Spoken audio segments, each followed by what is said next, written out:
법무법인 정의의 김인권 변호사입니다. 얼마 전에 서울에 굉장히 기록적인 폭우가 있었죠. 피해를 입으신 많은 분들께 진심으로 위로의 말씀을 드리겠습니다. 가장 가슴 아팠던 일 중에 하나가 바로 반지하 있었던 분들이 입었던 피해 같아요. 반지하에 살고 계시던 발달장애 가족들께서 좀 변을 당하시는 일이 있었는데요. 기사를 보시면 발달장애 가족들께서 침수로 고립돼 사망하는 사고가 발생했다. 가족들이 반려를 했을 때는 이미 숨진 상태였다. 이런 내용입니다. 이때 그렇게 기사가 나고서 이제 서울시에서요, 반지하를 좀 없애겠다라는 취지의 발표를 했습니다. 폭우가 워낙 많이 왔고 좀 어려운 일이 있으니까 그렇게 발표를 했고요. 여기에 대해서 이제 많은 논란이 있었습니다. 그렇게 기간이 많이 지나지는 않았지만 반지하에 살고 싶어서 사냐 이런 얘기들도 많았습니다. 저도 좀 잘 몰라서 좀 궁금해서 좀 어떻게 해야 될까 생각을 해봤어요. 반지하가 어떻게 생겨난 거고 또 지금 반지하는 어떤 식으로 이루어져 있고 또 어떤 안 좋은 것들이 있는가라는 생각을 하는데요. 지하에 살면 안 좋다, 어렵다 이런 얘기를 많이 하는데 이번 기회에 한번 저도 같이 찾아봤습니다. 반지하가 어떻게 생겨났는지 좀 이런 여러 가지 얘기들이 있어요. 그리고 어려운 일이 있고 나서 많은 기사가 있었는데요. 반지하가 오물이 뒤덮었다. 그래서 이로 인한 분쟁도 좀 있고요. 그리고 외국에도 이런 여러 가지 좀 기사들이 소개가 된 것 같아요. 그리고 이제 반지하 주택을 금지하겠다라고 이제 서울시에서 어떤 방침을 발표했고 정부에 법을 마련해달라. 결국에 법을 만드는 국가니까요. 이런 기사가 있습니다. 좀 자세히 보실까요? 오세훈 시장이 호우 피해 긴급 점검을 하고 대책을 지시했다. 그리고 반지하와 관련된 건축법의 개정을 요청한다. 이런 내용이 있습니다. 여기 침수 피해가 관련된 사건이 있고요. 그래서 반지하 주택 건설을 금지하겠다.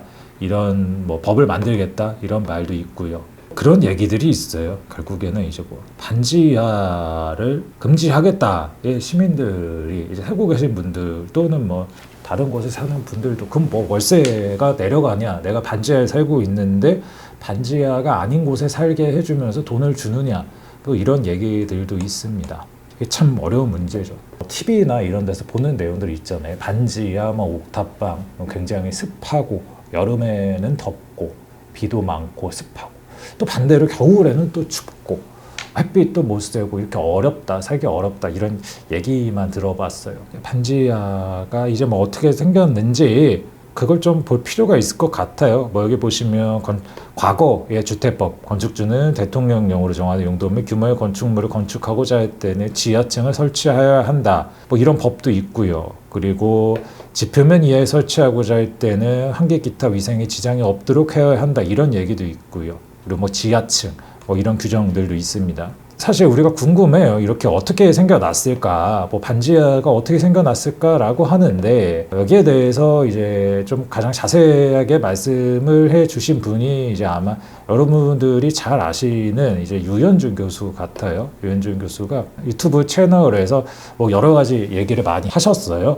반지하가 생겨난 이유가 이제 우리나라 역사적인 상황에 따라서 좀 생겨났다. 건물마다 반지하를 만들어 놓으면 좀 약간 방공호 형식으로 만들었다. 이렇게 설명을 잘 해 주셨습니다.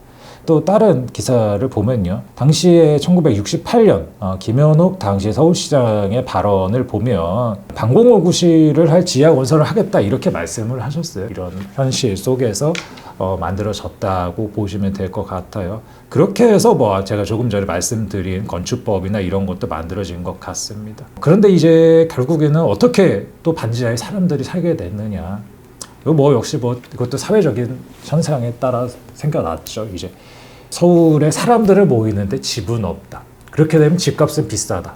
그런데 내가 비싼 집값을 부담할 수는 없다. 결국에 그러면은 조금 더 저렴한 반지하에 사람들이 살게 됐다. 이렇게 되면서 반지하에 사람들이 살게 된 것 같아요. 이제 반지하에 대해서 좀 이렇게 가장 잘 정리된 내용들을 국회 입법조사처에서 발견한 자료를 보시면 될 것 같아요. 반지하 주거 현황과 시사점이라는 자료가 있는데요.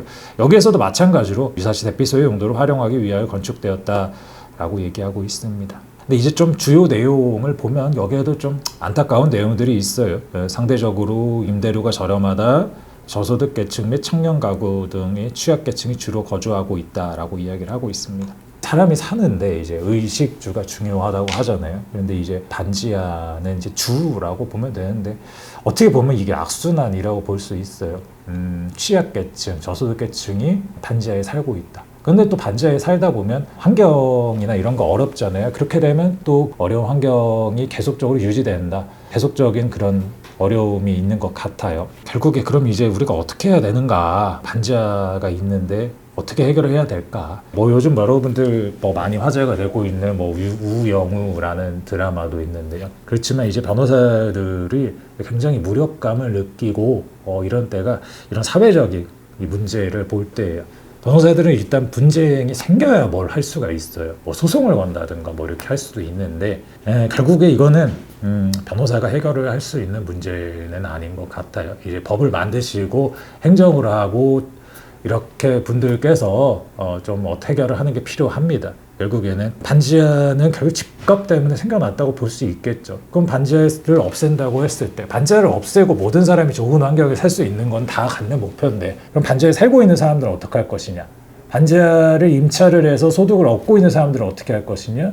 그럼 반지하를 없앴을 때 다른 충분한 주거 공간을 만들 것이냐, 그리고 충분한 주거 공간을 만들었을 때 그로 인한 임대료는 누가 부담할 것이냐, 반지하를 없애는 방법은 강제로 없앨 것이냐, 반지하를 없애면 인센티브를 줄 것이냐, 이런 여러 가지 방법들이 있죠. 그래서 이런 부분들이 좀 사회적으로 잘 합의가 돼서 좋은 방향으로 결론이 났으면 좋겠습니다.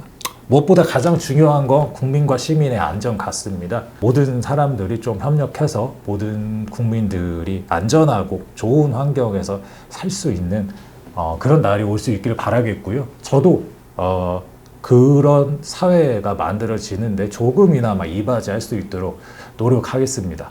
네, 다음에 또 다른 주제로 찾아뵙겠습니다. 감사합니다.